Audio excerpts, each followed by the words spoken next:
Welcome to Road to Billions podcast, the mentality of an entrepreneur. With your host, Moise Bertrand.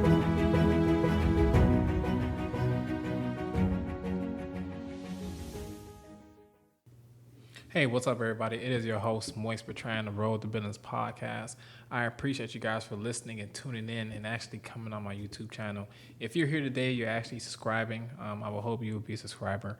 But if not, subscribe, first and foremost. But you're here today to learn about how to buy your first rental property.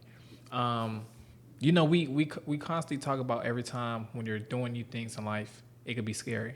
And one thing about real estate is it could be scary because it's such a huge commitment, but it is a commitment that can make you very successful if you know how to play it right. And, I'm just going to dive right into it just to let you guys know, real estate is one of the fastest ways to get rich. It's one of the easiest ways, but it's also one of the fastest ways. And when I say fast, I'm not talking about within a year. I'm not talking about within 2 years, depending on how you play your game. But what I'm talking about is a longevity game. So let's get right into it.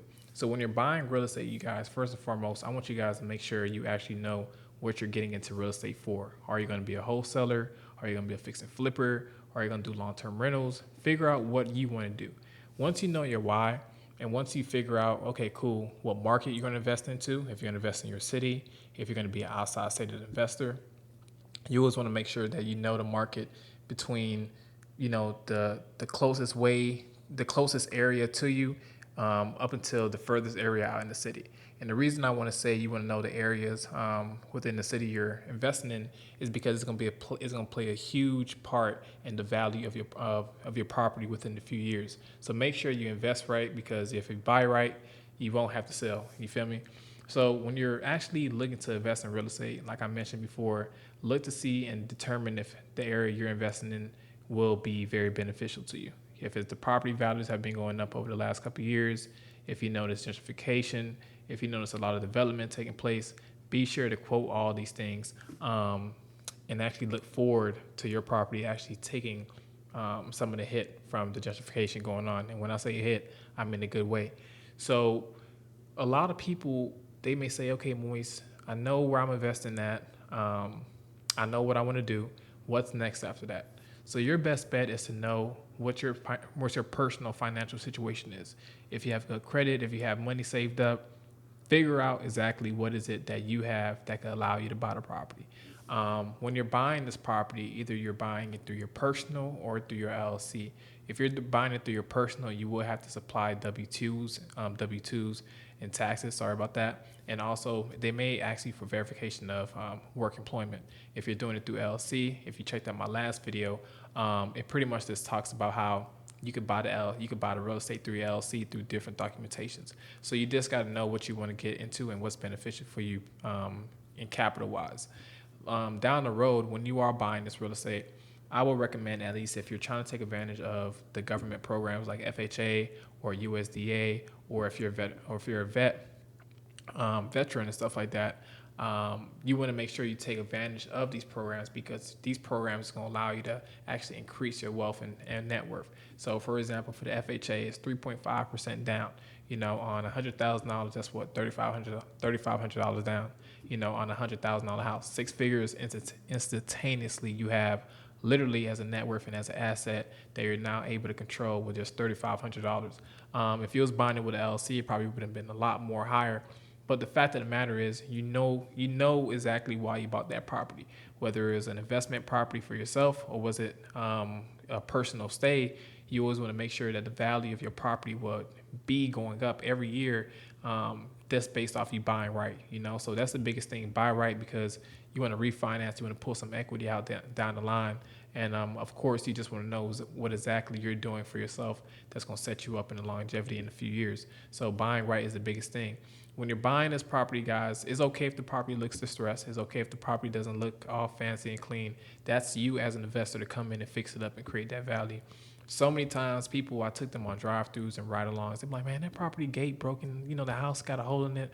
I'm like, that's perfect. That just means that we're able to come in and offer a lower amount, because the amount that they may be asking for is not sufficient and equates to the value of the property, the house for real. So if you know a property is worth 300 grand, but it looks about like 180, 190, offer them 140, offer them 130, because you want to save a lot more money in renovations, which is crucial. If you guys see this clothes I have on, I actually am conducting some renovations on another property that I don't own, but I'm helping someone. I'm actually being a developer on it. And I just came from there. So renovations could be a very costly thing if you don't know your budget. So make sure you have a scope of work as well. When you're buying property, along with just knowing the area, knowing what type of property you want to buy, investment property, long-term rental, you're going to wholesale it, you're going to sell it up. However you're going to do it, make sure you're always understanding, like I said, the future of that property. The future of the property is one of the biggest things, and also the market rent. When you're buying property, not only do you want to make sure your mortgage is covered per month, but also is the property able to be rented out for a lot higher than what you actually renting, what you're paying for on a loan. If the loan is $700 on a mortgage, you want to make sure you want to bring in at least $1,300, $1,400 on a single family house, which is pretty reasonable, which is pretty much a good cash flow that could come in per month. I tell people all the time, if you're afraid to buy real estate because you don't know exactly if you're going to get rented, have it rented, be sure just to go down to the housing authority in your city, which is another word for Section 8. And all they're going to do is sign you up. It's very efficient. I did this play like 100 times. I help people all the time, you guys. You just go to Section 8, your housing authority in your city, and pretty much they have a program for people who obviously qualify for housing vouchers that they will give them for. And this housing voucher is going to be a certain amount per month that this participant who's a part of Section 8 will be able to spend per month on rental income. And paying rent. Therefore, you being a landlord, you're able to take advantage of this because Section 8 pays you direct deposit on every first of the month, and they never run out of money because it's governmental funded. So when the government is behind something, it's a lot harder to kind of have it fall apart because it's funded by the government, taxpayers. A lot of hands are in that pot. So be sure, you guys, once you know exactly where you want to buy the property at, evaluate the property, have a contractor come out there, have an inspector come out there. If you guys know me personally, if you guys want to shoot me a DM or email me, shoot me the pictures of the house and stuff like that, I'll be glad to take a look at it, look at the scope of work, and seeing exactly what needs to be done with the house. I always tell people have multiple eyes on the property. Ask your realtor, ask a contractor, ask another contractor, and ask an inspector. And if you have a mentor, it will be a lot easier for you just to look at the property, reach out to your mentor, and see exactly if the deal is right for you. If you're buying this property as investment property, like I mentioned, make sure you check in the area, see if it's first and foremost, if it's going to approve for that market rent you're trying to, rent it out for. If you fix it up, you don't want to fix it up and, you can't rent it out for that much, along with the appraisal value. If you're buying property, make sure the whole point of real estate is to gain the wealth over time.